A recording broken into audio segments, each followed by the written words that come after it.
Scène 1, prise 1, Loco Coca, ça tourne. Bon, alors débutons. On débute.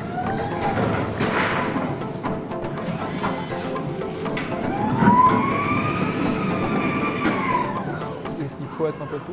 Il faut être complètement barjot pour lancer sa boîte, bien sûr, surtout dans la situation économique d'aujourd'hui, parce qu'il y a tellement d'opportunités, de choses cool qu'il faut un peu de folie. C'est pas le mec qui pense trop carré, machin, etc., qui va trop se lancer parce qu'il ne voudra pas prendre trop de risques. Comment est-ce que tu l'as vécu toi au début? Les gens me prenaient vraiment pour un extraterrestre, quoi. Ils disaient mais c'est qui ce mec, quoi. Tu as des gens qui étaient plus dans l'optique de croire en ce que tu faisais puis de dire non, c'est pas mal ce que vous faites. Puis en plus vous avez des résultats parce que vous dites des choses, vous les faites et puis vous prouvez que ça fonctionne. Donc on est avec vous. Donc nous on vit un peu dans une nouvelle ère de l'entrepreneuriat où tout a été hyper médiatisé. Tout le monde regarde l'histoire de Facebook, de Twitter. On sait plus ou moins que ça ne ressemble pas à ça. Est-ce que tu arrives à nous décrire un petit peu à quoi un entrepreneur doit s'attendre en sachant que ces success stories, ça se passe rarement de la manière dont on l'attend? Alors, moi, ce que je pense, c'est qu'un entrepreneur, mais c'est vraiment mon opinion à moi, il doit s'attendre à bosser beaucoup. Ça, c'est la première chose. Il ne doit pas oublier de vivre à côté, mais il doit quand même vraiment s'investir. Ça, c'est extrêmement, extrêmement important.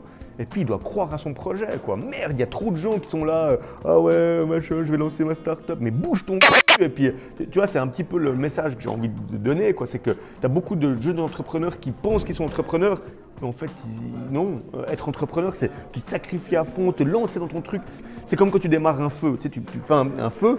Si tu commences à mettre des grosses bûches, machin, etc., ça va pas prendre. Donc tu mets un petit peu des brindilles et puis tu alimentes ton feu avant de mettre des grosses bûches puis que ça prenne, quoi. Donc tu dois y aller petit à petit. Tu dois vraiment faire monter le truc petit à petit, quoi. C'est extrêmement important. Et t'investir et mettre beaucoup d'énergie pour que ça démarre. Aujourd'hui, le terme d'être entrepreneur, tout le monde se dit « Ah ouais, moi je suis entrepreneur parce que je suis chauffeur Uber et tout ». Ouais, c'est clair, d'une certaine façon, tu es entrepreneur parce que tu montes ton truc, mais tu utilises une plateforme qui est déjà existante. Donc oui et non, tu vois, c'est un peu difficile à expliquer, mais il faut une certaine volonté. Pour moi, la première qualité, c'est la volonté de réussir quelque chose et puis de se mouiller, puis de mettre les mains dans le cambouis, tu vois. Et il faut y aller, quoi. Il faut vraiment s'investir personnellement. Et je trouve qu'en Suisse, en plus, il commence à y avoir pas mal de supports. On voit ça en France aussi. Il y a vraiment de quoi aider un petit peu ces gens à se lancer, ce qui n'était pas le cas il y a 10 ou 12 ans. Est-ce que tu arrives à nous parler un petit peu aussi du revers de la médaille, de ces moments de doute, de ces moments de solitude quand on lance son entreprise? Bien sûr, la première chose qui va arriver, c'est que ça va, en tout cas dans la majeure partie des cas en ce qui m'a concerné, c'est d'abord des claques, quoi. Tu te prends vraiment des pêches dans la tronche et c'est ça qui est bon parce que tu reçois un coup, puis tu te dis merde, j'étais persuadé qu'il fallait faire comme ça. Puis après, tu réessayes, tu te reprends encore une deuxième claque, tu te dis bon ok, là je suis très con, mais j'ai compris, il faut que j'aille peut-être un petit peu plus à droite. Donc non, au début c'était extrêmement lourd, pas évident, il y a plein de paramètres qui rentrent en compte. Et puis en fin de compte, tu te dis mais attends, on est quand même 4 personnes à bosser ensemble, et puis tu as les autres qui vont te remonter un petit peu, qui vont dire non mais il ne faut pas avoir tout noir, quoi. Il y a aussi ça qui est positif, ça qui est positif. Et puis tout d'un coup tu commences à rentrer dans un autre engrenage parce que tu changes de perspective, tu regardes la chose différemment, puis paf, puis ça remonte.